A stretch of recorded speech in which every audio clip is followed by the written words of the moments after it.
자, 오늘은 방정식을 한 번만에 처음부터 끝까지 다 한번 나가볼게요.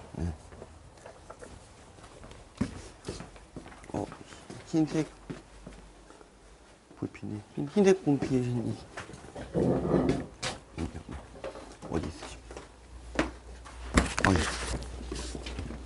거기 있습니다. 고맙습니다. 네. 하나만 있으면 될 것 같은데, 네, 혹시나 모르니까. 네. 네. 자, 볼게요. 네, 2차. 방정식이죠? 네. 그 방정식을 갖다가 볼 때 보면은 이제 어떤 거에 대한 방정식인지 저번 시간에도 제가 얘기를 했었는데, 특히 요즘에 이제 2학년 문제들을 좀 보다 보면은 이게 X에 대한 건지 T에 대한 건지 이런 것들 좀 헷갈리는 애들 되게 많잖아요. 그죠? 문제의 대상이 뭔지를 명확하게 보고 푸셔야 되는데, 예를 들어서 애들한테 이제 물어보면, 야, 요거 방정식 해를 좀 풀어봐 하면은 거의 100% 틀리게 할 수 있거든요. 네. 그러니까 물론 이제 애들이 이제 좀 선행을 한 친구들 같은 경우에는 저거 A가 0인지 아닌지부터 나눠야 된다는 거 정도까지는 알고 있는데, 문제는 이제 A가 0인지 아닌지를 나눠야 되는 게 아니라 이게 뭐에 대한 방정식부터 먼저 정의를 해놓고 해야 되는 거잖아요. 예를 들어서 이게 A에 관한 방정식일 수도 있는 거고 B에 관한 방정식일 수도 있는 거고 X에 관한 방정식일 수도 있는 거잖아요. 그러니까 100% 틀리게 할 수 있다라는 거고요. 보통은 이제 우리가 X에 관한 방정식을 다루기로 했으니까 그냥 이제 X에 대한 그 다음에 X에 관한 방정식으로 들어가시면 될 것 같아요. 네. 그러니까 예를 들어서 얘의 방정식 해를 구하라고 하면 어떻게 하는 거죠? 얘 같은 경우에는 이제 A가 0이냐 아니냐부터 나눠야 되죠. A가 0일 때 0이면 B를 갖다가 이제 X가 뭐가 되든 간에 요 B라고 하는 값이 만약에 0이 돼 버리면 항상 성립하잖아요. 0이고 0이고 얘가 뭐가 나오지 성립하잖아요. 그러니까 이거는 해가 무수히 많다. 부정이라는 용어를 옛날에 썼었고요. 근데 A가 0인데 B가 0이 아니버리게 되면 어떤 일이 벌어지냐면 어떤 값을 넣더라 하더라도 만족해주는 X 값이 없으니까 불능, 해가 없다. 뭐 이렇게 얘기를 하는 거고요. 해의 범위는 어떻게 얘기해야 될까요? 부정이라고 했을 때 실수인가요? 그러니까 뭐 집합에 따라 좀 다르긴 하겠지만 고등학교 과정에서는 이제 복소수를 배웠으니까 복소수 전체를 다 해라고 생각을 해주시면 될 것 같고요. 네. 자, 그리고 이제 뭐 그 다음에는 아시죠? A가 0이 아닌 경우에는 X는 A분의 B라는 단 하나의 유일한 해를 가진다. 요게 이제 이런 방정식이고, 요 방정식이 몇 차 방정식이라고 해야 되죠? 네, X에 관한 1차라고 하면 안 되죠. 1차, 2하라고 얘기를 해야 되는 게 맞죠. 네. 그러니까 문제에 따라서 이게 1차 방정식이냐 2차 방정식이라는 게 나와 있거든요. 근데 다음 방정식을 풀어라라고 돼 있는데 우리가 2차 꼴로 돼 있다고 2차라고 하시면 안 돼요. 그러니까 대부분이 이제 예를 들어서 이게 2차로 넘어가면 이거 방정식 몇 차 방정식이야 라고 물어보면 애들이 이제 X에 관한 2차 방정식이요 요렇게 얘기를 하거든요. 저는 되게 뭐라 하는 편이거든요. 2차 2하라고. 네. 왜냐면 이게 A가 0인지 아닌지부터 나눠야 되는 거니까. 그것도 이제 같이 알아두시면 좋을 것 같고. 자, 이렇게 표시가 되는데, 물론 이제 2차라는 말이 있으면 이제 A가 0이 아니라는 말이 이제 포함이 되어 있습니다. 어느 학교 시험 문제에서 이렇게 딱 문제가 나왔어요. 요거의 해를 푸시오. 서술형 10점. 네. 그럼 애들 어떻게 썼겠습니까? 네. 자, 우리가 이제 2차 방정식은 푸는 건 중학교 때 배운 거 맞죠? 네. 중학교에서 배웠으니까 2차 방정식을 푸는 방법이 인수분해해서 풀거나 이제 근해 공식을 집어넣으면 되고, 뭐 근해 공식 노래도 있고 막 그렇더라고요. 네. 하여튼 뭐 근해 공식을 갖다가 집어넣는데, 중학교 때 짝수 근해 공식 안 가르치나요? 가르치죠? 그쵸? 네. 짝수 근해 공식을 갖다가 처음 보는 놈들이 가끔 있어가지고, 네. 짝수 근해 공식까지 이제 한번 점검을 해주시면 되는데, 어쨌든 뭐 인수분해를 하거나 이제 근해 공식에 집어넣는 건데, 그건 알 거 아닙니까? 근데 이제 얘를 갖다가 이제 해를 풀어라는 뜻은 무슨 뜻이냐면은 이제 차곡차곡 이게 어떻게 A, B, C에 대해서 해가 어떻게 나오는지를 정리하라는 뜻이에요. 제일 먼저 해야 되는 건 A가 0일 때, A가 0인 경우에는 똑같이 이런 방법으로 B가 0일 때 C가 0인 거, B가 0일 때 C가 0이 아닌 거 이렇게 나눠서 푸셔야 되고요. 그 다음에 A가 0이 아닐 때는 근해 공식을 유도를 갖다가 해주시면 되는 거예요. 그러니까 중학교 때 근해 공식은 어떻게 하는지 잘 모르겠는데 우선은 얘 근해 공식 유도하는 방법이 어떻게 하는 거죠? 절반의 제곱 2a분의 b 완전 제곱식으로 이렇게 바꾸죠. 네. 2차 방정식을 푸는 방법이 완전 제곱식이라고 하는 것도 있네요. 네. 그러면 이게 제곱을 하게 되면 넘기면 a가 있으니까 마이너스 4a분의 b제곱, 그 다음에 빼기 c인 거니까 4ac 이렇게 들어가나요? 네. 더하기인가요? 맞죠? 빼기 c니까 뺐으니까 더하기. 네, 이렇게 되겠네요. 맞죠? 네, 이렇게 되는 거 확인할 수가 있고, 그 다음에 이제 a가 0이 아니라고 제가 가정을 하고 들어갔으니까 이제 a를 나눠버릴 수가 있고요. 그러면은 x 플러스 2a분의 b라고 하는 값은 뭐 뿔마 루트 이렇게 들어가잖아요. 그죠? 중학교 때는 어떻게 가르치는지 모르겠는데 이제 이래버리면 이제 뭐가 되냐면 따라서 x는 마이너스 2a분의 b분의 자 뿔마에 자 이게 지금 의미되는 일은 별로 없죠. 의미되는 일이 없으니까 이게 의미고 이게 양수인 경우에만 마이너스가 붙게 되는 거였으니까 그건 생각 안 하셔도 되고 원래 이게 지금 얼마가 돼야 되냐면 절대값 2a로 처리해 주셔야 되죠. 맞죠? 그리고 여기는 이제 우리가 흔히 알고 있는 판별식이라고 하는 겁니다. 네. 자, 여기 들어가는 걸 확인할 수가 있죠.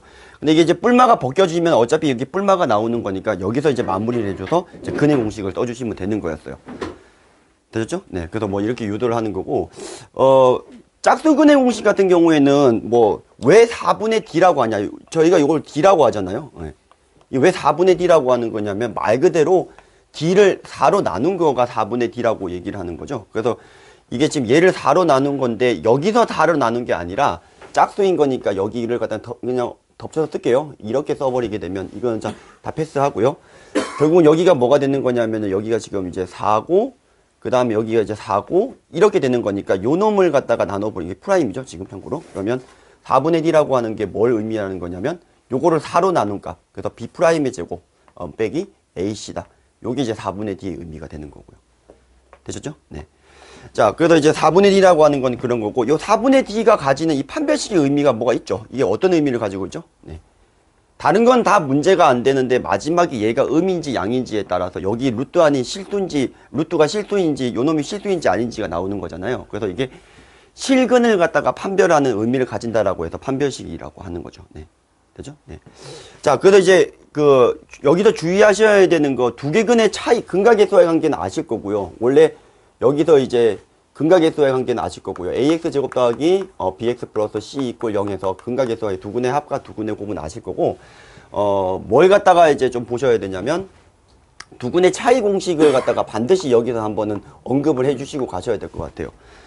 두 근의 차이 공식은 어떻게 쓰는 거냐면은 두 근의 합과 곱 가지고 유도를 하는 건데, 유도를 해보시면 별로 어렵진 않아요. 절대값 a분의 루트 d 이렇게 쓰죠. 그죠? b제곱 마이너스 4ac. 네. 근데 이제 저 같은 경우에는 예를 들어서 이렇게 나오면 예를 들어서 2x제곱 더하기 3x 플러스 1 이렇게 나왔을 때 이제 그 두 근의 차이를 갖다가 어떻게 구하는 거냐면 여기가 2라는 놈을 갖다가 요 놈을 1로 바꾸는 걸 갖다가 좀 좋아해요. 그럼 이걸 1로 바꿔버리면 실제로 이렇게 분수로 들어가는 것처럼 보이지만 대신 여기가 1이 돼버리기 때문에 요 계산이 간단해지거든요. 그럼 얼마가 되죠? 루트 4분의 9 빼기 얼마? 4를 한 거니까 2. 요렇게 해주시면 되는 거죠. 네. 자, 그래서 이제 뭐 요걸 1로 바꿔주시면 그냥 루트 d만 쓰시면 된다라는 거니까 뭐 나눠주시면 되는 거니까 그렇게 된다는 거고요. 주의하셔야 되는 건 두 근의 차이 공식에서 애들이 짝수르다 보니까 요걸 또 4분의 d라고 쓰는 건데 쓰려고 하는 건데 4분의 d는 말 그대로 d를 4로 나눈 거기 때문에 그렇게 함부로 쓰시면 안 된다라는 겁니다. 그냥 d로 쓰셔야 돼요. 귀찮지만 b제곱 마이너스 4a씩 풀로 똑같이 다 쓰셔야 된다라는 얘기가 되겠습니다. 자, 그래서 이제 2차 방정식을 푸는 해법이 우리가 크게 세 가지라고 얘기를 해요. 인수분해, 그 다음에 완전 제곱식, 그 다음에 근의 공식. 완전 제곱식이 이제 근의 공식 넘어가는 과정이라고 생각해 주시면 될 것 같습니다. 네, 되셨죠? 네. 자, 우선은 절대값은 넘어가고요. 쭉쭉 넘기겠습니다. 네, 가우스도 넘기겠습니다. 네, 우선은 가우스도 좀 넘길게요. 네.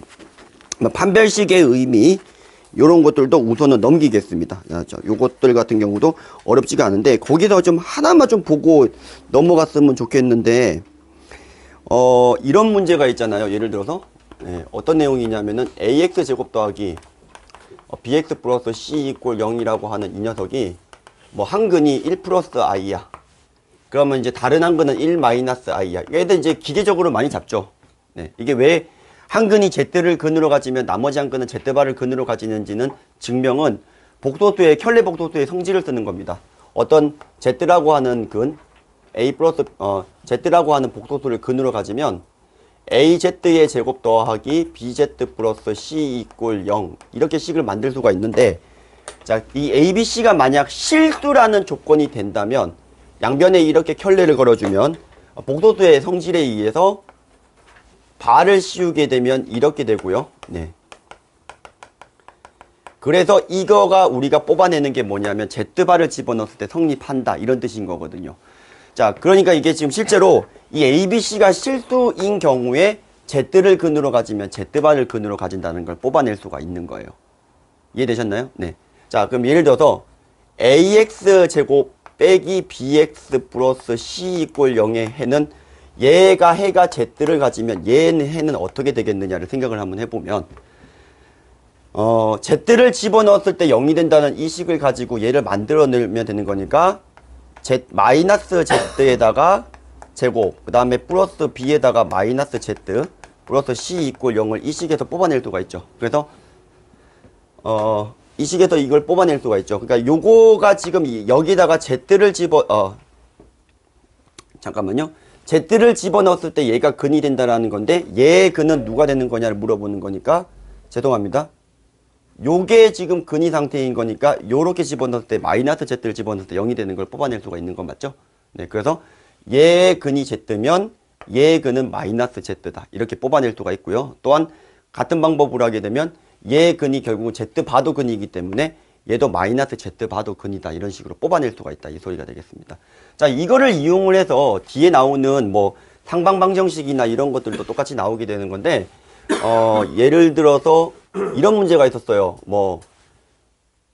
AX의 4승 더하기 BX의 3승 더하기 CX의 제곱 더하기 DX 더하기 2라고 했다고 칠게요. 자, 4차 방정식이긴 한데 얘 한 근이 Z일 때 요놈의 근은 누구냐라고 물어보는 거 있어요. 뒤집어 주실게요. 우선은 네, 뒤집어 볼게요. ED, C, B, A 이꼴 0. 얘의 근은 누구냐 이렇게 물어볼 수 있잖아요. 맞죠? 네, 얘의 근이 이걸 때 얘의 근이 누구냐. 똑같은 방법으로 Z를 집어넣고 양변을 Z4승으로 나눠주시면 알겠지만 Z를 집어넣고 Z4승을 집어넣게 되면 여기다가 Z분의 1을 집어넣었을 때 성립한다는 식이 나오게 되는 거니까 뒤집어주면은 얘의 근은 Z분의 1을 근으로 가진다라는 걸 뽑아주실 수가 있으세요. 이해되셨죠? 자, 근데 여기서 만약에 얘를 조금 변형을 해서 2x4승 빼기 dx의 3승 더하기 cx의 제곱 빼기 bx 더하기 a 이꼴 0이면 같은 이유로 얘가 근이 Z이면 얘의 근은 누구냐라는 걸 물어봤을 때 마이너스 Z분의 1을 근으로 가진다라는 걸 확인할 수가 있어요. 이해되셨죠? 네. 그 다음에 얘가 지금 예를 들어서 이 A야, 이게 개수가 A, B, C, B, A면은 Z도 근인 거니까 방금 얘기한 것처럼 뒤집어도 똑같기 때문에 Z분의 1을 근으로 가지는 거이기도 하고요. 근데 얘가 A, B, C, D, E가 실수인데 이게 만약에 허근이었다면 Z바도 근으로 가지는 거고 또한 그래서 Z바분의 1도 근으로 가진다는 거 4개를 다 뽑아낼 수가 있어요. 물론 이제 중근이 될 수도 있기는 한데요. 네, 이런 식으로 응용이 된다라는 겁니다. 여기서도요.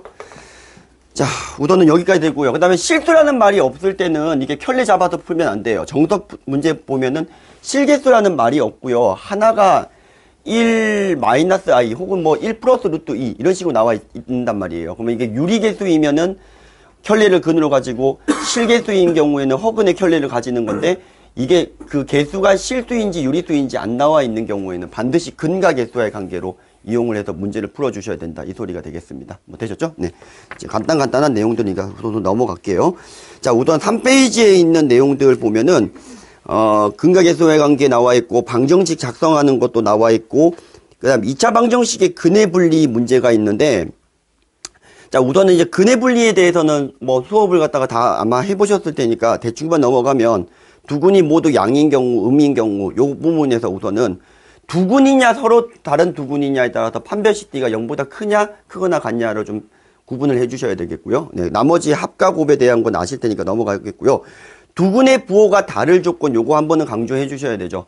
이건 왜 판별식 D를 안 쓰고 그냥 곱만 쓰면 되는 거냐 하는 건데, 두 군의 부호가 다르기 때문에, 자, AX제곱 더하기 BX 플러스 C 이꼴 0에서 서로 다른 두 부호의 근을 가지기 위한 조건이 더 두 개 근의 곱을 갖다가 하게 되면, 실제로 A분의 C가 됐는데, 곱이 의미된다라는 이 정보는 뭘 의미하는 거냐면, 판별식 D에서 B제곱 마이너스 4의 C에서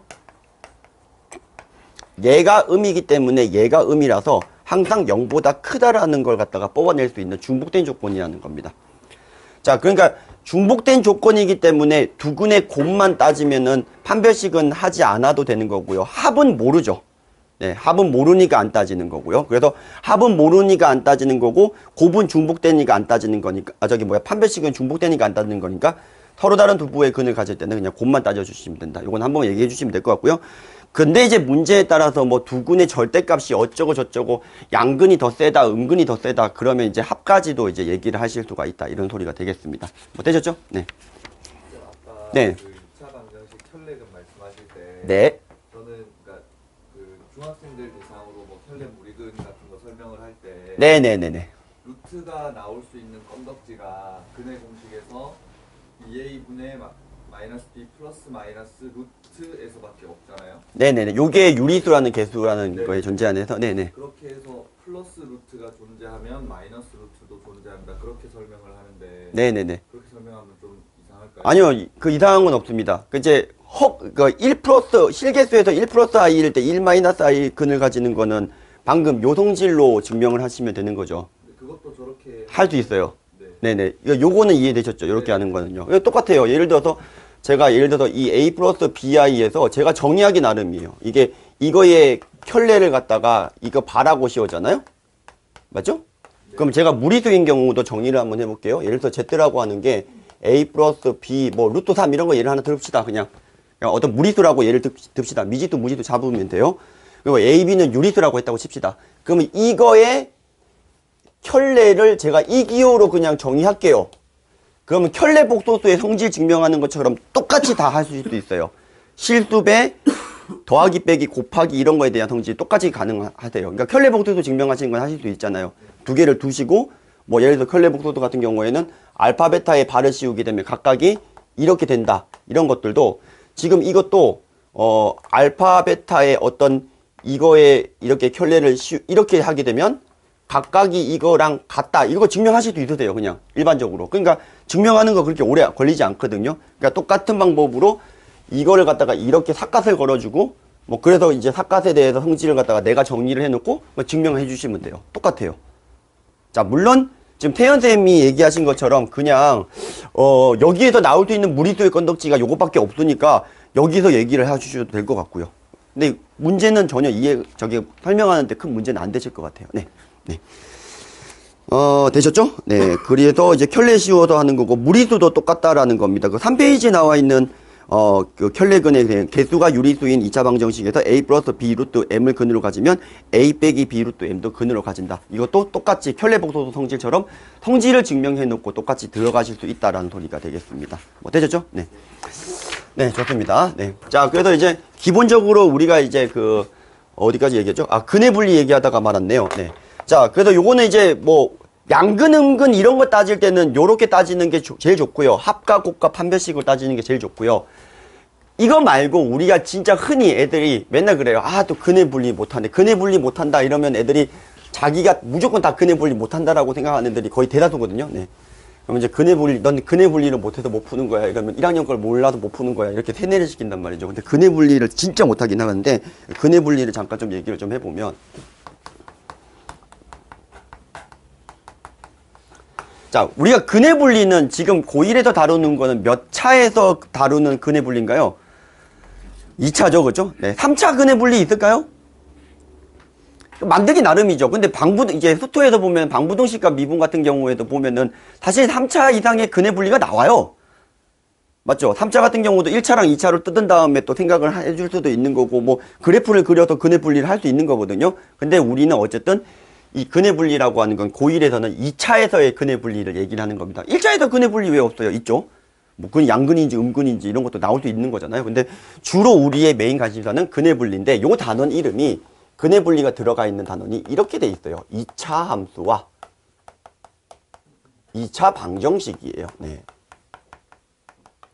자, 무슨 말이냐 하면 어떤 2차 함수 ax제곱 더하기 bx 플러스 c는 y는 그렇게 돼 있는 그 경우가 2차 함수고, 그 다음 2차 방정식은 ax제곱 더하기 bx 플러스 c는 0이잖아요. 그러니까 어떤 2차 함수를 x축과 만나는 교점의 개수가 실제 우리가 방정식에서의 근과 같음을 이용을 하는 거잖아요. 그래서 어쨌든 이 방정식 문제를 함수로 생각하자가 근해 분리예요. 자, 인형 뽑기 한번 해보셨죠? 인형 뽑기. 그러니까 인형 뽑기를 하는데 제가 이제 인형 뽑기를 진짜 잘하거든요. 물론 잘했었어요. 지금 요즘은 잘 모르겠는데, 그러니까 어느 한때는 저 학교 앞에 있는 인형은 다 제 거였어요. 인형 뽑기 안에 있는. 네, 그래서 이제 인형 뽑기를 내가 되게 잘하는데, 이거 나중에 인형 뽑기 특강 한번 할게요. 네, 네, 그죠? 네, 진짜 잘해요. 근데 이제 인형 뽑기를 갖다가 이제 보통 우리가 예를 들어 제가 얘를 뽑고 싶어요. 그러면 이제 이게 이렇게와 이렇게 가지고 가는 건 맞죠? 이렇게. 네, 그래서 이게 뭐 방향성에 따라서 먼저 하면 이렇게냐 정해져 있을 테니까 뭐 이렇게 간 다음에 이게 개 타면 되는 거잖아요. 물론 이제 개 타는 거 이게 기술이죠. 자, 근데 이제 그 어떤 인형을 갖다가 내가 뽑으려면은 이게 어떤 이제 이게 수직자 표계처럼 이렇게 왔다 갔다 하는 게 필요한 거잖아요. 그래서 이제 만약에 제가 인형 뽑기를 만드는 사장이었으면 저는 어떻게 했을 것 같냐면 요렇게와 요렇게로 좀 평행선을 갖다가 이렇게 왔다 갔다 하면서 했을 것 같아요. 사람들이 못 뽑게. 그러니까 요거보다는 이렇게 평행선 이렇게 하는 게 더 힘들지 않겠습니까? 그러니까 수직자 표계를 놓냐 아니냐에 따라 차이가 좀 다른 거잖아요. 그러니까 어차피 두 개면은 무조건 모든 상황을 뽑을 수가 있는 상황이긴 하니까요. 네, 그건 좀 여담이고요. 나중에 제가 은퇴하면 인형 뽑기 그런 거 한번 만들어 볼게요. 자, 그래서 이제 그 근해 분리라고 하는 게 이제 뭘 얘기를 하는 거냐면 뭐 이런 거잖아요. 뭐 어떤 근에 대해서 이 근이 1보다 크냐, 뭐 두 근 사이에 1이 있냐, 뭐 이런 식의 문제가 물어보잖아요. 그죠? 그러니까 어떤 대상이 명확하게 있는 건데, 이 2차 함수의 특징을 보게 되면은 예를 들어서 최고차항 계수가 양수인지 음수인지 중요한 문제 맞고요. 자, 우선은 최고차항 계수가 양수인 상황을 갖다가 보게 되면 이 대칭축의 역할이 뭘 해주는 거냐면 인형 뽑기에서 좌우의 역할을 해주신다고 보시면 되고, 또한 이제 이게 판별식의 역할이 뭘 해주는 거냐면 위아래의 역할을 갖다가 해주시면 된다는 거죠. 이해되셨죠? 네. 그래서 제가 예를 들어서 어떤 만족해주는 이런 상황이 있을 때, 예를 들어서 어떤 걸 한번 해볼까요? 두 개 근이 1보다 큰 서로 다른 두 실근을 가진다. 이렇게 나와 있는 경우에, 얘 같은 경우에는 이제 그림이 2차 함수의 모양이 이렇게 그려져야 되니까, 제일 중요한 게 뭐냐면, 우선은 좌우를 갖다가 고려해 줄 수 있는 거하고, 그 다음에 위아래를 결정해 줄 수 있는 거. 자, 근데 가장 중요한 거는 뭐냐면은 어떤 근에 불리든 간에 이런 게 나와 있어요. 어떤 근보다 혹은 어떤 근 사이에 이렇게 나와 있다 보니까 대상이 중요한 거거든요. 그러니까 예를 들어서 1보다 큰 근이냐, 1보다 작은 근이냐, 뭐 1과 3 사이의 근이냐 이런 것들이 나와 있는 거잖아요. 그래서 제일 중요한 게 뭐냐면 함수값이에요. 함수값. 네. 예를 들어서 1보다 큰 두 개 근을 가진다라고 했을 때 얘를 비교를 했을 때 1보다 큰 근인 거니까 1을 집어넣었을 때 함수값이 위인지 아래인지 최고차항 계수가 정해져만 있다면 이거는 판단하실 수가 있을 거 아닙니까? 그래서 제일 중요한 게 함수값이고, 이거를 고려 안 하는 근해 분리 문제는 없습니다.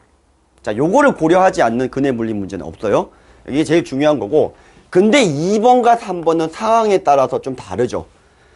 자, 이 문제 같은 경우에는 이제 함수값이 이렇게 된다라고 해도 이렇게 돼버리게 되면은 우리가 1보다 작은 두 개 근을 가지게 돼버리는 거니까 이 인형 뽑기 메커니즘에 있어 좌우를 갖다가 이걸 갖다가 결정을 해주셔야 되는데 그 역할을 대칭축이 하신다는 거죠. 그래서 이게 대칭축, 그걸 두 번째로 따진다는 거고, 아니 근이 존재한다라고 하는데 당연히 실근이 존재해야 될 거 아닙니까? 보통 실근에 대해서 근의 분리가 되는 거니까 1보다 큰이라는 거는 부등식을 썼다는 거니까 실근을 얘기하는 건데, 그거를 결정을 하는 게 판별식이죠. 네.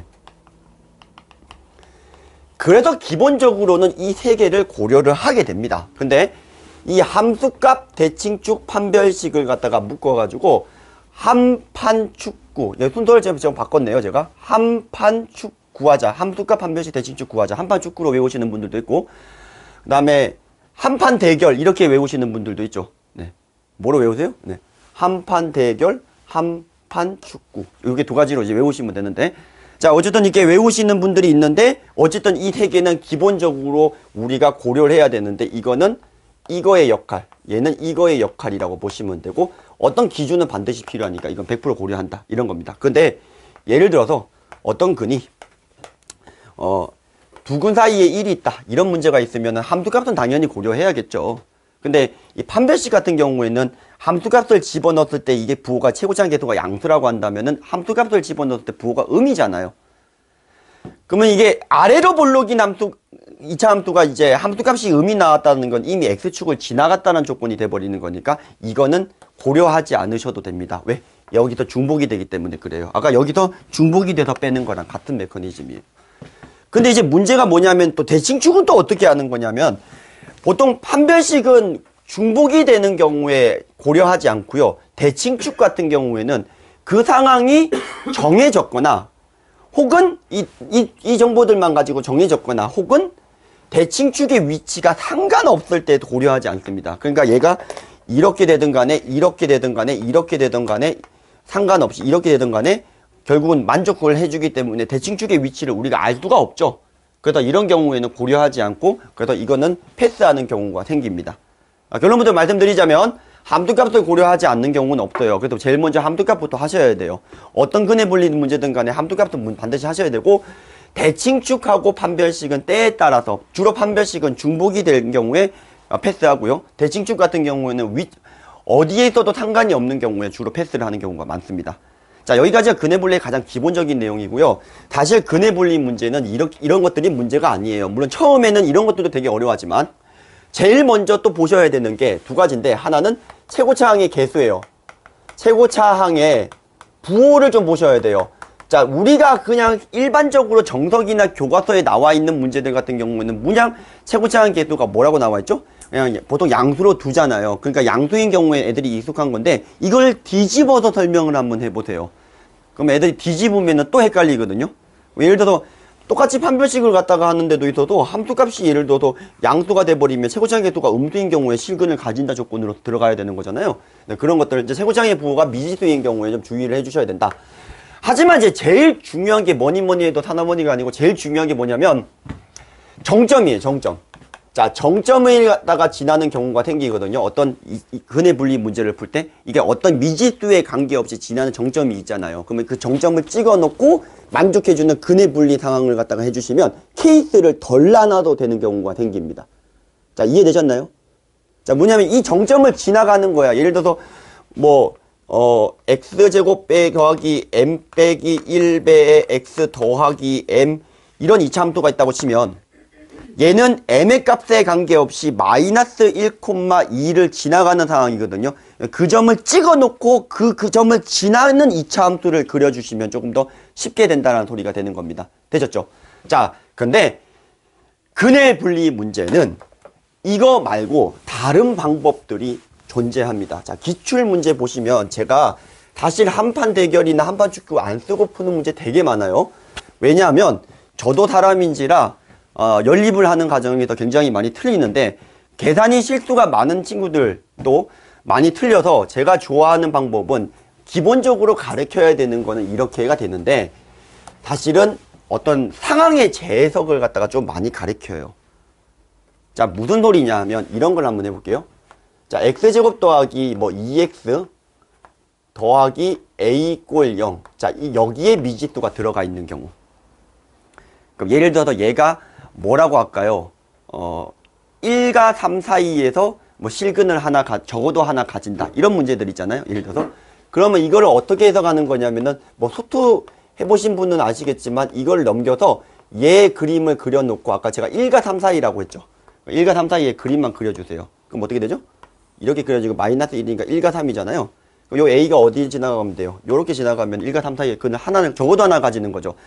만약에 적어도라는 말이 문제가 들어가 있으면 되게 어려운 게 두 개 가지느냐, 한 개 가지느냐, 또 두 개 가지는 것 중에도 안에 중근이냐, 이거 케이스 다 나누셔야 되거든요. 근데 미지수를 갖다가 고정된 그래프와 어떤 간단한 놈을 왔다리 갔다리로 해석을 할 수 있으면 되게 쉽게 불리는 경우가 되게 많아요.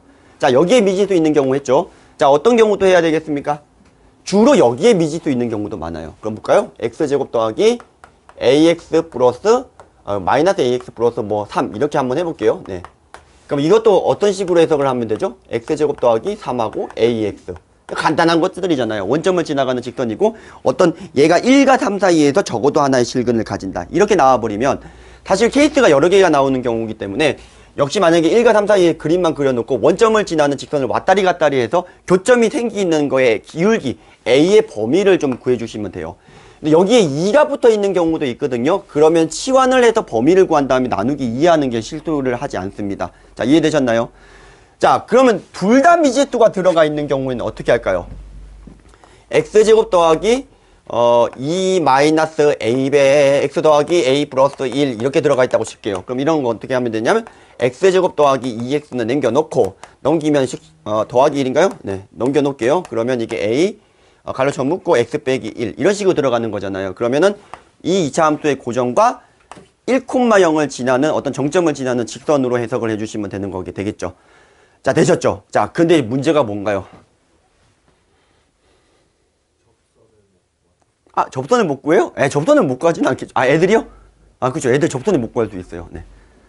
접선을 못 구할 수가 있겠네. 네. 이거 뭐 마이너스 1이고 이렇게 되는 건데 얘가 지금 이 상황에서 보게 되면 이렇게 접할 때 하고 이렇게 들어갈 때 이건 뭐 하나 0이겠고요. 네. 범위가 아까 제가 뭐라 그랬죠? 아까 1, 1, 3이라고 했나요? 네, 1, 3이라고 했나요? 그럼 1, 3이면 1이고 대충 3 집어넣으면 훨씬 더 클 것 같은데 3이 이쪽에 있을 것 같은데 느낌이? 네. 네? 아, 여기가 1이니까 3이 저기 있겠죠? 네. 어쨌든 간에 이렇게 하나 잡아서 이렇게 지나가고 문제가 좀 나이롱인데 어쨌든 이 접하는 걸 갖다가 못 구한다. 아, 접하는 걸 못 구한다. 이거 어떻게 설명할까요?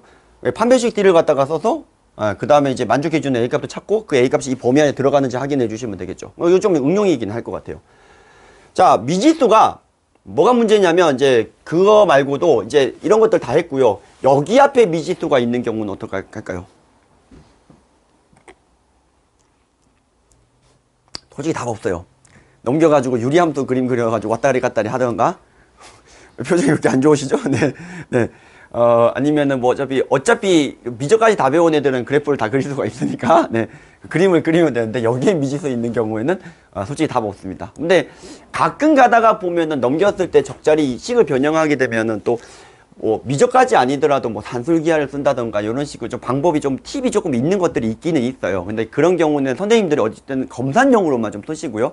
확실히 애들이 푸는 일반적인 방법보다는 빠른 방법이거든요. 그러니까 사실 제가 얘기했던 요 정도 방법만 해도 N간한 근해 분리 문제 같은 경우에 좀 쉽게 좀 해결이 되는 걸 확인하실 수가 있으실 것 같아요. 뭐 되셨죠? 네, 좋습니다. 자, 그래서 이제 요게 근해 분리에 대해서는 좀 설명을 해 주셔야 될 것 같고, 그러니까 이게 결국은 이 내용이랑 같은 거예요. ax 제곱 더하기 bx 더하기 c하고 그다음 y는 mx 플러스 n하고의 위치 관계에서 생각한 아이디어인 거죠. 사실 뭐 제가 만든 게 아니라 어떤 방부등식과 미분 같은 경우도 보면은 고정된 그래프 넘겨놓고 넘겨서 이 상수함수를 왔다리 갔다리 하는 이 아이디어인 거잖아요. 그러니까 똑같은 거예요. 그러니까 이거를 갖다가 넘겨도 되고 얘만 넘겨서 생각해도 되고 다 넘겨서 생각을 해도 되고 어차피 만나는 x의 교점의 값은 다 똑같다라는 거니까 큰 의미가 없다. 이런 겁니다. 네. 자, 5페이지에 있는 내용 대충 설명했고요. 네, 그리고 5페이지에 두 개 근의 차이를 이용한 두 점의 거리 구하는 거, 기울기 이용하는 건 도방 시간에 얘기를 했었고요. 그 다음에 6페이지 2차 함수의 최대시에서 저보다 더 잘하실 것 같고요. 네. 자, 중근을 가지는 경우에는 그 근이 이제 대칭축 값이 된다라는 걸 이용해서 푸는 문제들이 가끔 이렇게 있습니다. 뭐, 그게 어렵지는 않은 내용이고요. 네. 고차 넘어가기 전에 2차 함수에서 얘기할 수 있는 거 조금만 더 얘기를 한번 해볼까요? 자, 요런 겁니다. 자, 2차 함수가 이렇게 있는데, 이거죠? 예. 여기가 알파고요. 여기가 베타예요. 예. 뭐, 다 아실 수 있겠지만, 이게 여기 점하고 여기 점하고 여기 움직이는 동점 P가 있는데 요 삼각형의 넓이가 최대가 되는 거 어마무시하게 많이 나오시죠? 맞죠? 요런 것들은 어떻게 접근을 해주시면 되냐면은, 뭐 아시다시피 얘랑 평행한 접선, 여기 있을 때 높이가 최대가 되니까 요 접하는 걸 찾아야 되는 겁니다. 근데 여기 값이 항상 2분의 알파 플러스 베타인 성질이 있죠. 자, 고일 과정으로 증명해 주는 걸 갖다가 좀 보도록 할 건데, 고일 과정으로는 증명을 어떻게 할까요? 자, 요 직선이 y는 mx 플러스 n이었다고 치고요. 그럼 어쨌든 여기도 y 이꼴 mx 플러스 n 프라임이거든요.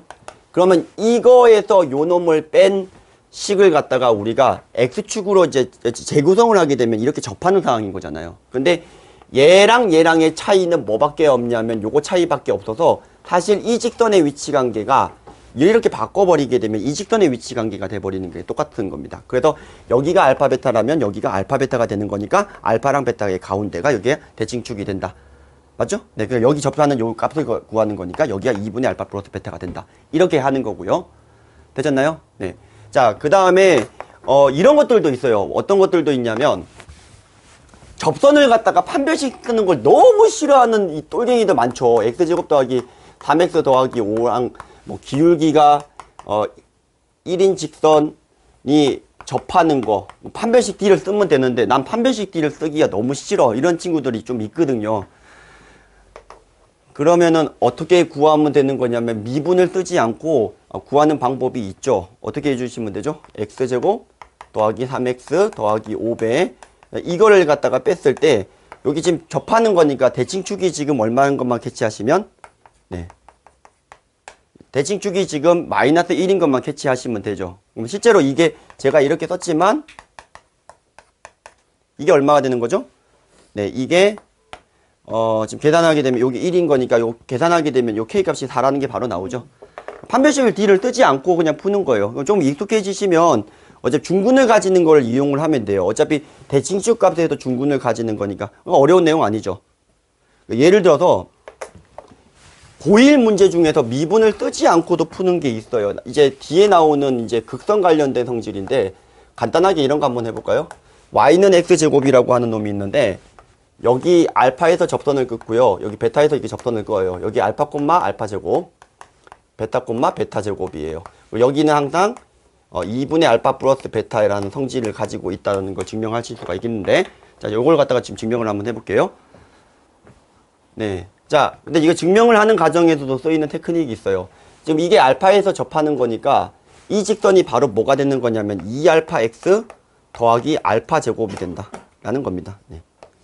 자, 왜냐면은 이 x제곱에서 이거를 뺀 놈이 알파 중근이 되어야 되니까 요 직선 L1이 이렇게 된다라는 걸 확인할 수가 있어요. 자, 이해되셨나요? 자, 미분 쓰지 않고 바로 구한 거 맞죠? 네, 미분 쓰지 않고 보면 얘랑 얘를 갖다가 연립을 하였을 때 알파 중근이 되어야 된다. 이렇게 또 써먹을 수 있는 거거든요. 이해되셨죠? 네. 그 다음에 얘랑 얘를 연립을 했을 때 베타 중근이 되어야 된다는 것도 또 써먹을 수가 있어요.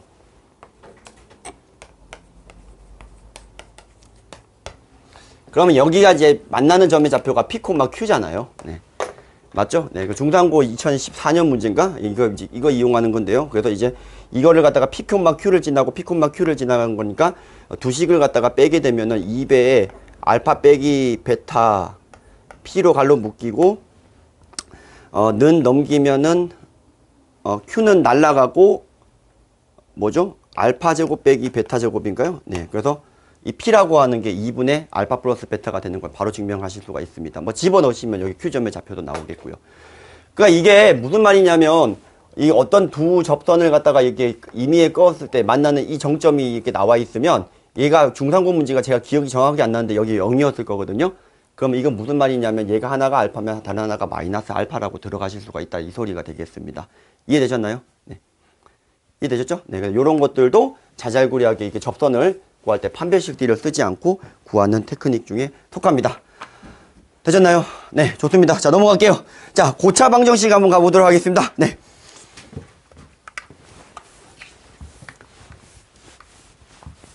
자, 고차 방정식은 뭘 고차 방정식이라고 하냐면 우리가 이제 재수생 다음에 장수생이라고 하잖아요. 그죠? 3차 이상을 갖다가 이제 고차라고 얘기를 하는데요. 네. 네, 늘 되게 좋아하는데. 네. 네. 자, 고차라고 하는 건 3차 이상의 방정식을 얘기를 하는 거고요. 대부분은 이제 이쯤 되면은 이제 제가 이제 계속 수업했던 이 패턴대로 가게 되면 N간한 고차, 3차, 4차는 이미 애들이 거의 다 알고 있어요. 왜냐하면은 다항식에서 다항식을 갖다가 제가 되게 오래 수업을 하는 스타일이라서 다항식 수업을 갖다가 가지고 이 고차, 3차, 4차에 대한 N간한 것들의 해법을 갖다가 다 이제 얘기를 하다 보니까 자연적으로 좀 많이 저 같은 경우는 되어 있는 경우고요. 고차 방정식의 해법은 또 간단합니다. 우선은 뭐 인수분해가 되면 인수분해를 하면 되고 예를 들어 3차 같은 경우에는 1차와 2차로 인수분해를 해요. 조립제법 이용해서 인수정리와 조립제법을 이용해서 1차를 뽑아내고 다시 2차는 인수분해가 안 되면 근해 공식. 자, 요렇게 푸는 일반적인 형태. 4차도 마찬가지죠. 뭐 1차 인수분해하고 남은 2차 가지고 하거나 2차 가거나 그다음에 보기차식이라고 하는 게 나오는데 보기차식이라고 하는 건 짝수차로만 이루어져 있는 건데 보기차식을 푸는 방법은 x제곱을 t로 치환을 하거나 뭐를 이용하는 거죠? 합차를 이용해서 인수분해를 한다. 완전 제곱식 만들어 놓고 찌끄러기 가지고 b를 갖다가 넣고 빼고 해가지고 한다. 자, 이런 것들이 있었고요. 그 다음에 상방방정식 또 저번에 제가 앞에서 다항식 설명하면서 얘기를 했었습니다. 짝수자 상방방정식, 홀수자 상방방정식, 그리고 유사 상방방정식도 제가 다항식에서 이미 설명을 갖다가 했었습니다. 3자 방정식의 근각계수와의 관계는 반드시 한번 언급을 해주셔야 되고요.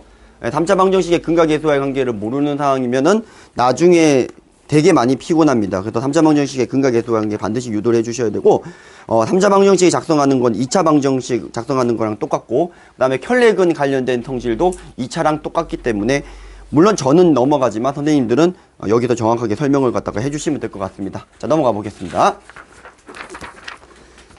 상반방정식 했고요. 홀수자 상반방정식 나갔고요. 그 다음에 오메가도 제가 복소수에서 이미 충분히 다뤘거든요. 그래서 오메가도 충분히 다뤘으니까 넘어가도 될 것 같고요.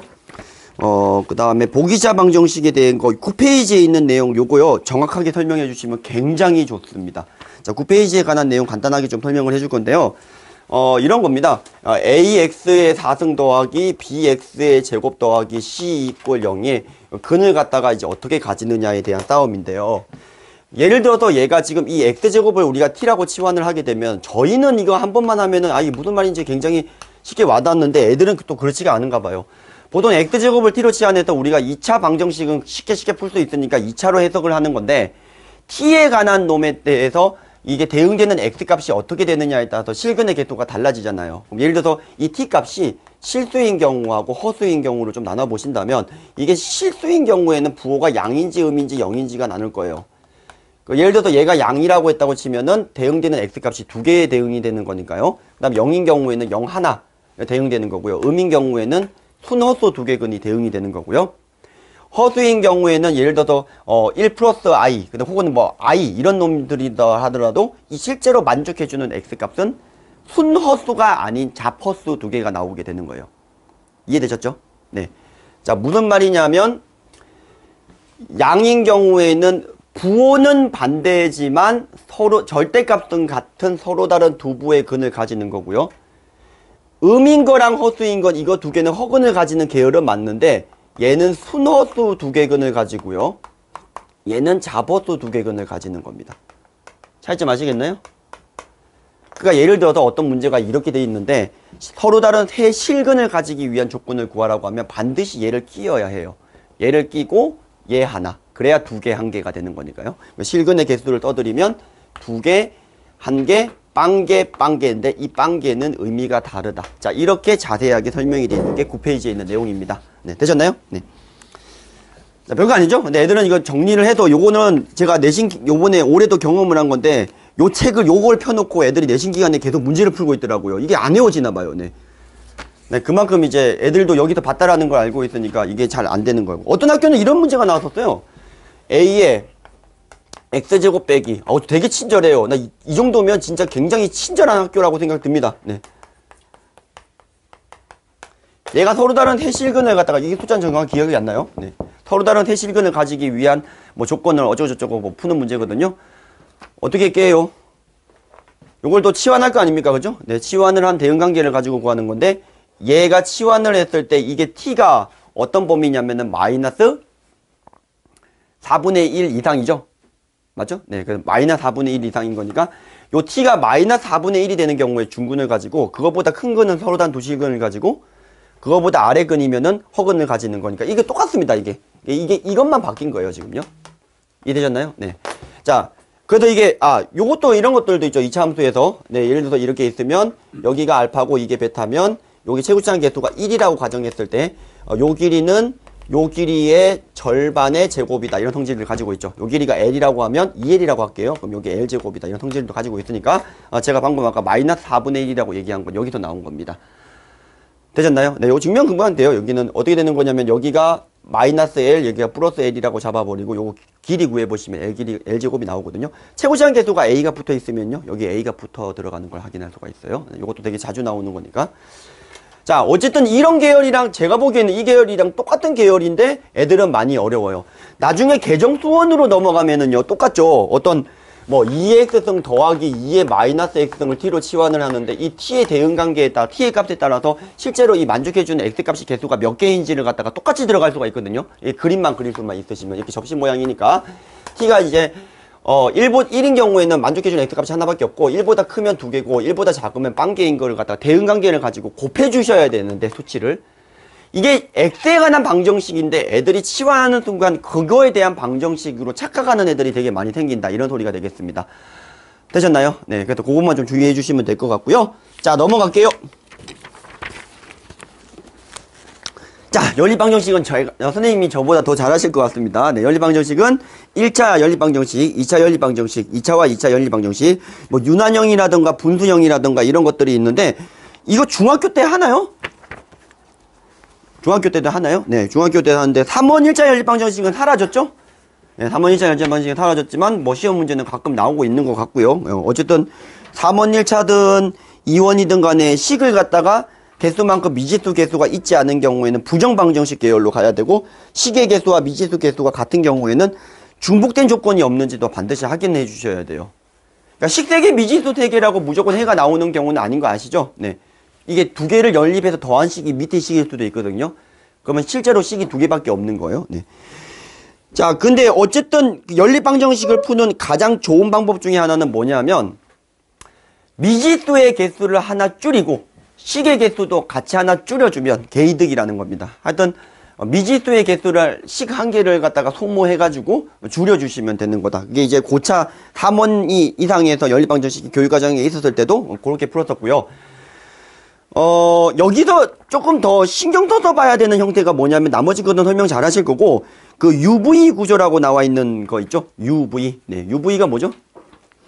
네, 합과 곱을 치환을 해서 푸는 형태들인 거잖아요. 이게 왜 UV 문제가 왜 식이 간단해질까요? x 더하기 y가 a라고 치환하고 xy를 b라고 저는 치환을 하는데요. 이유는 간단해요. u랑 v랑 제가 구분이 잘 안 돼서요. 네. 원래 UV 문제라고 하는데 그냥 전 AB라고 치환합니다. 네. 자, 어쨌든 이거를 왜 이렇게 치환해서 풀면은 좋을까요? 문제를 풀 때. 왜 이렇게 치환해서 푸는 거죠? 네, 이걸 치환해서 푸는 이유는 간단해요. 차수 낮추기예요. 차수 낮추기. 이게 몇 차예요? 2차거든요. 2차가 1차로 되기 때문에 무조건 식이 더 간단해질 수밖에 없어요.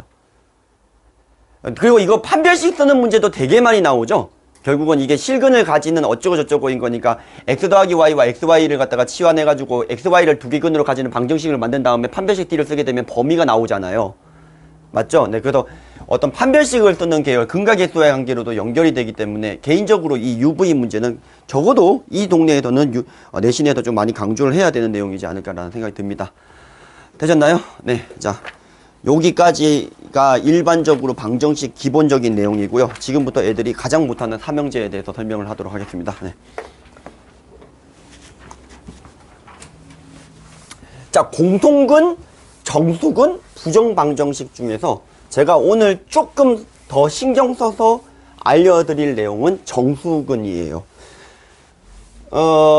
사실 정수근만 해도 제가 빨리 해도 15분이 넘어갈 것 같거든요. 네, 하여튼 정수근 한번 좀 해볼게요. 왜냐하면 정수근을 더럽게 못 풀어요, 애들이요. 네. 정수근 문제는 우선은 뭐 2개 근이 모두 정수근을 가지는 경우와 단 하나만 정수근을 가진다 이런 조건. 그러니까 정수근 안에는 또 자연수근도 들어가니까 자연수근을 가진다. 뭐 이런 문제들을 디테일하게 나눌 수 있는데 우선은 모든 근이 정수근을 가지는 경우부터 먼저 좀 보도록 하겠습니다. 자, 모든 근이 정수근을 가지는 문제는 자, 기본적으로 제가 정수근 얘기할 때 2차고요. 지금 오늘부터는 또 2차 이상, 3차 이상도 제가 확장을 좀 해드릴게요. 자, 우선은 2차에서 정수근 문제에서 2개 근이 모두 정수근을 가지는 방법은 첫 번째, 근과 개수와의 관계를 이용해서 푸는 방법. 두 번째, 판별식 D를 이용하는 건데 하나는 판별식 D가 0 이상이라고 하게 끝나면 되고 나머지는 최악의 경우에는 판별식 D가 K제곱이라고 둬서 푸는 문제 유형으로 나눠집니다. K라고 하는 것은 참고로 이 K는 정수가 되는 거고요. K는 0보다 큰 정수라고 해주시면 될 것 같고요. 제가 작기 나름이기 때문에 어차피. 자, 이거에 대해서 좀 설명을 갖다가 해줄게요. 자, 무슨 소리냐면, 예를 들어서 X제곱 더하기 간단한 예를 한번 들어보면, 얘가 서로 다른 두 개의 정수근을 가진다 이런 문제들이 있을 거 아닙니까? 그러면 어떻게 하죠? 두 개 근의 곱 만들어서 부정방정식 뒤에서 나와야 되는데 부정방정식 형태로 만들죠. 두 개 근의 합이 n 플러스 1, 두 개 근의 곱이 n 플러스 2, n 플러스 2니까 알파 더하기 베타 더하기 1 넘겨서 인수분해하면 알파 찍고 베타 찍고 그 다음에 상수 찌끄러기 만들어주고 맞죠? 자, 이렇게 해서 정수 곱하기 정수가 정수임을 이용해서 부정반전 형태로 푸는 거죠. 네, 이렇게 안 풉니다. 자, 이게 정석에서 푸는 방법이죠. 그죠? 네. 그래서 2차 방정식에 이런 근각의 관계를 쓰는 문제는 아니, 정수근 두 개를 가질 거 아니야. 이렇게 알파랑 베타 두 개를 가지겠죠. 자, 정수근 두 개를 이렇게 알파 베타를 가지는 상황이죠. 근데 우리가 뭐 구조를 만들고 싶은 거예요? 정수 곱하기 정수가 정수 구조만 만들고 싶은 거죠. 그러니까 정수 곱하기 정수가 정수 구조를 만들기 위해서 뭘 집어넣으면 앞에 있는 요 미지수가 날아가나요? 여기다 뭐 집어넣어야 m이 날아가요? 1이죠. 네, 1을 집어넣습니다. 그러면 바로 요 식이 바로 뽑힙니다. 그죠? 이해되셨죠? 네. 네, 근각의 관계를 쓰는 거는 한 단계 더 돌아가는 겁니다. 나중에 나오는 3차 방정식의 근각의 관계도 똑같아요. x3등 빼기 뭐 9x의 제곱 더하기 뭐죠? m 빼기 1배의 x 더하기 m 플러스 2가 세 개의 서로 다른 세 정수근을 가진다. 이거 근각의 관계 쓰면 난리 나거든요. 중실대까지 풀어야 되거든요. 마이너스 1 집어넣게 되면 세 개 정수근 곱이 나오고 그 다음에 또 합도 나오죠. 네, 합계열도 나오죠. 그러면 만들어 줄 수 있는 거. 이거 한번 풀어볼까요? 자, 우선은 마이너스 1을 집어넣어 볼게요. 얼마 나오죠? 계산 좀 해주시겠습니까? 마이너스 1 집어넣으면 마이너스 10. 마이너스 10인가요? 고맙습니다. 마이너스 9인 것 같은데. 마이너스 9예요? 10이에요? 네, 다들, 네.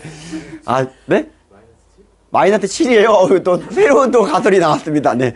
네, 거의 리만 가설이, 네, 얼마죠? 네, 좀 계산해 주세요. 네. 네. 암산이 안 되시죠? 네. 네? 마이너스 7 맞아요? 네, 그러면 7. 네, 마이너스를 붙이면 되는 거니까 7로 만들겠습니다. 네.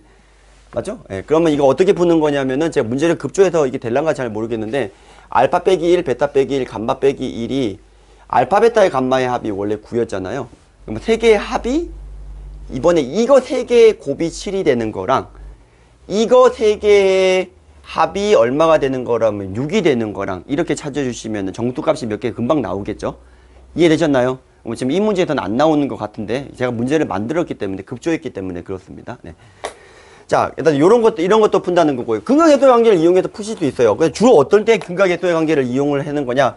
제목은 근각계수의 관계인데 사실 좀 바꿔야 되겠죠. 이렇게 안 풀 거면은. 근데 어쨌든 근각계수의 관계를 우리가 책에 나와 있으니까. 이거는 여기가 미지수가 1차 구조인 경우에 가능합니다.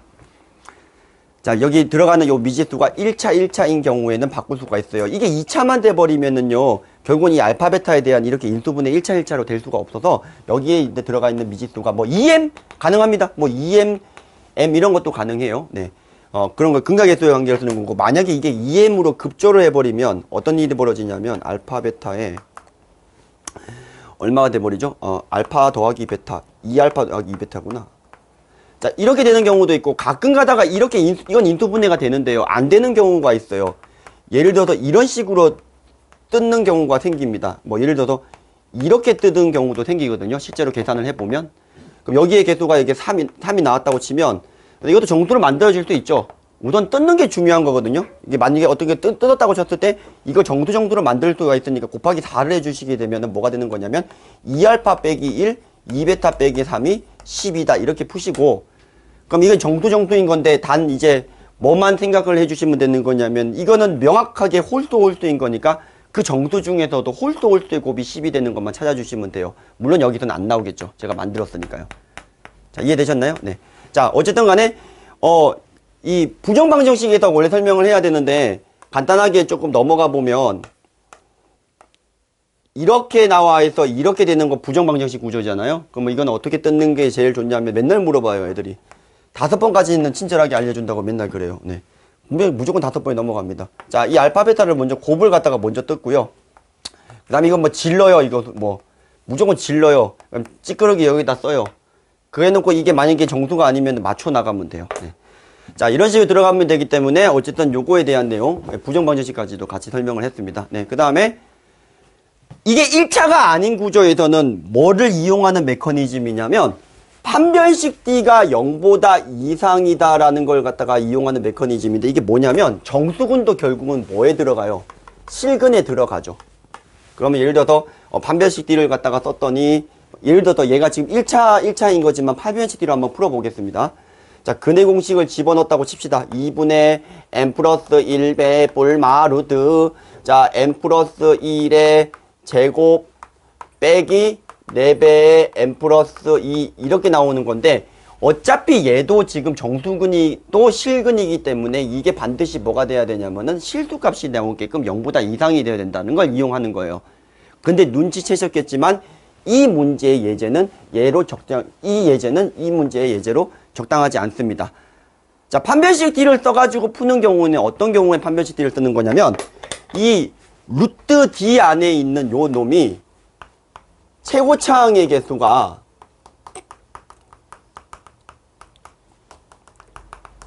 음수인 주로 2차 식 구조인 경우에 씁니다. 자, 이런 거죠. 예를 들어서 이게 요 안에 있는 게 마이너스 m제곱 어쩌고 니하우마가 0보다 이상이다 쓸 거 아닙니까? 최고차항 개수가 음이기 때문에 0보다 이상인 거기는 기껏 해봐야 사이 범위가 나온다라는 거예요. 자, 근데 이게 사이 범위가 나와버리는데 어차피 이게 m이 정수라는 조건이 같이 들어갈 수밖에 없죠. 왜냐면은 두 개 근의 합이 정수인 거에서 보통 m이 정수가 조건이 나오거든요. 그럼 사이 안에서 들어가는 정수는 몇 개 되지 않잖아요. 그래서 그 m을 구해놓고 원래식에다가 집어넣고 정수근이 나오는 것만 get 해주시면 된다. 이런 느낌입니다. 이해되셨나요? 네. 자, 판별식 D를 썼을 때 0보다 이상이라고 풀리는 끝나는 경우는 판별식 D를 썼을 때 미지수가 최고차항 개수가 음수인 2차식 구조인 경우에 가능하다라는 거고요. 이게 안 되면 눈치 까셨겠지만 세 번째 문제 유형은 뭐겠습니까? 최고차항 개수가 음수가 되지 않고요. 양수가 되는 경우에는 0 이상이라고 하게 되면 사이 범위가 아닌 바깥 범위가 나오니까 정수값이 여러 개가 나오잖아요. 다 집어넣을 수가 없는 상황이죠. 그래서 이 경우에는 세 번째 문제 유형을 씁니다. 자, 어쨌든 얘가 정수근이려면 네가 정수인 거니까 2로 나누더라 하더라도 너는 정수가 되어야 돼. 아까 태연 쌤이 얘기한 켤레 내용이랑 비슷해요. 그래서 여기가 지금 이제 정수가 되어야 되는데 어떤 정수가 되어야 돼? 루트를 벗겨야 돼. 그러니까 어떤 정수의 제곱이 되어야 돼. 그래서 D라고 하는 녀석이 K제곱. 예를 들어서 요 D라고 하는 놈이 이렇게 나왔다고 칩시다. M제곱 더하기 6M 플러스 7 나왔다고 칠게요. 그럼 이게 K제곱이다. 이런 식으로 들어간다. 이 소리입니다. 자, 여기서 K의 부호를 0 이상이라고 잡아주지 않으면 플러스인지 마이너스인지 다시 인수분해를 하는 과정에서 골 때려지는 거니까 어차피 0 이상이라고 잡더라 하더라도 큰 문제가 없으니까 0 이상이라고 잡고 들어가시면 합차 인수분해 하듯이 이렇게 스무스하게 인수분해를 해주시면 될 것 같아요. 자, 숫자 부분이 얼마가 남죠? 9니까 2 마이너스 2예요? 플러스인가요? 네, 이렇게 되겠죠? 네, 그러면 이게 어떻게 되는 거죠? m 더하기 3 마이너스 k배 더하기 m 더하기 3 플러스 k배 이렇게 되겠죠? 그죠? 자, 그래놓고 이제 실력 정석이나 정석 연습 유제에 보면 필수 예제에 보면은 나와 있는 문제 유형이거든요. 이 문제가 정석 실력 정석이 나와 있을 텐데 이렇게 잡아놓고 또 이제 어떻게 풀어놓냐면 그러니까 알겠어. m도 정수고 k도 정수니까 너도 정수고 너도 정수니까 정수 곱하기 정수가 정수야 이렇게 들어갈 거 아닙니까? 근데 뭐 정수를 갖다가 또 이게 일일이 다 쓰고 있죠. 1, 2, 마이너스 1, 마이너스 2 막 다 쓰고 있는데 제가 아까 k가 0보다 이상이라고 했으니까 반틈은 줄어들어요. 이게 작은 쪽, 이게 큰 쪽. 반 정도 제꼈죠? 맞죠? 반 정도 제꼈죠? 그리고 두 번째는 또 제낄 수 있는 게 있습니다. 뭐 제낄 수 있을까요? 얘 곱하기 얘가 2인 건데 요 2는 좀 신경 쓰지 마세요. 네. 이거 더하기 이거 해보세요. 무조건 뭐가 나와요? 짝수가 나오죠. 그러니까 예를 들어서 1, 2 이런 건 해볼 필요가 없다라는 소리입니다. 맞죠? 왜냐하면 두 개 더한 게 홀수가 나오기 때문에. 근데 아마 이게 문제가 좀 잘못 만들었고요. 제대로 만들려면 어떻게 해야 되냐면 뭐 하면 12 이렇게 돼버리면 3, 4 이런 거는 해볼 필요가 없다 이 뜻이고요. 뭐는 해봐야 된다? 2, 6 이런 건 해봐야 된다는 거니까 또 한 절반 정도 줄어들어요. 이해되셨죠? 네, 그래서 그거의 테크닉만 알고 있으면 이런 개 같은 문제도 좀 풀 수가 있습니다. 자, 2차 방정식의 정수근 문제는 이거밖에 없느냐? 아닙니다. 예를 들어서 블랙라벨에 있는 거, 방금 아침에 담배 피우고 있는데 인중쌤이 또 톡방에 하나 또 문제를 올리셨더라고요. 네, 그 이제 자연수근 문제가 가끔 이제 또 나오거든요. 톡방에 있는 문제로 한번 볼까요? 자, 이게 제가 문제를 하나 좀 올려드릴게요. 네. 전체 질문방에 있어서 제가 가져오겠습니다. 네. 전체 질문방에 있습니다. 네. 이거밖에 없나요? 했던 뭐 문제가 하나 있었거든요. 네. 이거밖에 없습니다. 네. 아침에 본 것 같은데 잠결이었나요? 꿈속이었나요? 오늘 스터디를 해야 된다는 거로 꿈속이었었나? 어제였나요? 오늘 새벽이었나요? 꿈에서 봤나? 죄송해요. 네. 드릴까요? 네네. 어디 찾으셨습니까? 네.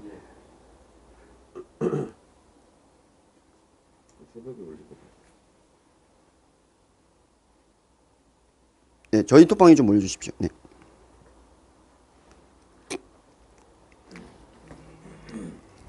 네네네. 요런 문제거든요. 자, 이거 문제 좀 떠드릴게요. 자, 2차 방정식이라고 나와 있고요. A는 0이 아니라고 나와 있거든요. 네. 이거의 끝판대장 문제가 이제 세화고 문제가 하나 있어요. 세화고 문제가 이 또 자연수근을 이용하는 문제인데 또 이제 나중에 이제 심화 스터디 같은 거 할 때 보면은 좀 한번 볼 수가 있지 않을까요? 자, 얘는요, 두 근 중 적어도 하나가 정수근이에요. 이해되셨죠? 그러니까 방금 이거는 모두 두 개 근이 정수근이 되는 경우고 얘는 두 개 근 중에 적어도 하나가 정수근이 된다. 이런 소리거든요. 네. 그러면 얘 같은 경우에는 어떻게 되죠? 얘가 지금 이게 이렇게 정리를 할 수 있어요. 전부 다 A로 묶어낼 수가 있고 안 묶이는 놈들을 보내버리면 얘가 어떻게 되는 거죠? A는 어떤 X에 관한 이렇게 분수식 구조가 될 거거든요. 맞죠? 근데 이게 지금 지금 뭐라고 되어 있냐면은 자연수 A라고 되어 있으니까 A가 자연수 조건이 또 들어가 있어요. 자연수 조건을 이용하는 방법이 뭐냐면 근이 이제 자연수근이라는 걸 이용하는 것도 있지만 이렇게 자연수근 같은 경우에는 얘가 자연수니까 1 이상이다라고 풀게 되면 만족해주는 이 x의 값, 즉 x가 근일 테니까 근의 범위가 나와서 약간 어떤 느낌인가요? 요 2번 느낌이죠. 사이 범위가 나와서 만족해주는 이 m의 값이 나올 거 아닙니까? 자, 요렇게 풀어놓은 겁니다. 네. 되셨나요? 네. 자, 그래서 이제 요렇게 푸는 문제고 그 다음에 이제 예를 들어서 한계근이 자연수근 같은 경우에는 저런 특수한 경우 빼놓고는 풀 수가 없다라는 겁니다. 네. 네, 되셨나요? 자, 고차로 한번 얘기를 한번 해보면, 고차는 어떤 것들이 있냐면은 방금 얘기하는 것처럼 근각계수의 관계를 이용하는 방법이 있고, 결국은 고차 또한 인수분해가 돼서 2차로 바꿔서 그 2차만 신경을 쓰는 문제로 나오거나, 고차 3차 같은 경우도 하나 인수분해하면 결국 2차잖아요. 맞죠? 그럼 요 2차의 정수근 가지는 문제로 바뀌어서 나올 거니까 다시 여기 있는 내용들이 해기가 되는 형태들이 대부분이고요. 그거 말고는 3차 방정식의 일반적인 해법이 뭐 까르디노가 뭔가 까푸치노인가 뭔가 하는 놈이 하는 거 만든 거 그런 거 있잖아요. 그런 거 안 가르치고요. 네. 네, 그런 거는 갖다가 쓰면 안 되고요. 그래서 이제 어차피 고등학교 과정에서 나오는 건 아직까지는 못 봤습니다. 네. 아직까지는 못 봤고 기껏 해봐야 3차 나오는 거는 이게 인수분해가 돼서 요 2차로 다시 재해석해서 푸는 것들. 요 정도로만 가르쳐 주시면 될 것 같습니다. 네. 네. 정수근 문제까지 이렇게 됐고요. 공통근하고 부정방정식은 간단하게 얘기하고 끝내죠. 네. 공통근은 어떤 아이디어죠? 공통인수를 가지고 있다라는 아이디어거든요. 네. 다항식이랑 똑같아요. 자, 1차를 인수로 가지고 있다라고 보면 자, 공통근 같은 경우에는 1차를 인수로 가지고 있다라고 쳤을 때 두 식을 더하든 빼든 다시 x 빼기 알파라는 것을 인수로 가지고 있음을 이용하는 겁니다. 주로 공통근 문제는 두 식을 더하거나 빼거나 곱해서 빼도 그 인수를 가지고 있음을 이용하면 미지수를 날려버린 상태에서 인수분해가 가능하세요. 그래서 인수분해를 가능해서 그게 공통근인지 확인하는 작업이라고 생각해 주시면 될 것 같아요. 심지어는 어떤 경우도 있죠? 여기다가 x배를 곱해서 빼는 이런 경우도 있습니다. 그렇게 하더라도 요 인수는 가지고 있을 수밖에 없기 때문에요. 자, 공통근 문제는 공통인수 문제랑 또 같은 내용이고요. 거기 11페이지에 나와 있는 예제는 어떻게 해주시면 될 것 같아요? 11페이지에 있는 예제. 오직 하나의 공통근을 가진다. 그냥 빼버리시면 바로 나오죠. 3 빼기 m으로 묶여버려서. 참고로 이때 앞에 있는 이 개수가 0이 되는 경우에는 두 개의 공통근을 가지는 경우가 대다수예요. 식이 같아져 버리는 경우가 대다수입니다. 네. 근데 공통근을 가지는 경우, 같은 경우도 공통근 가지는 경우가 맞으니까 오직 하나의 공통근을 가지는 경우라고 문제가 나와 있을 때만 제껴주시면 될 것 같습니다. 정두근 문제는 메인으로 했었고요. 부정방정식은 뭐 넘어가도록 하겠습니다. 주로 아까 제가 설명하지 않았던 문제 유형 중에서 뭐가 있냐면은요. 이런 거 있죠. 실수 제곱 더하기 실수 제곱이 0 이렇게 되는 거. 요거 한 개만 볼까요? 요것도 되게 좀 쉽게 찾는 방법이 없나요? 애들이 되게 많이 어려워해요 하는 거거든요. 자, 뭐냐면 자, 요거 마지막으로 하겠습니다.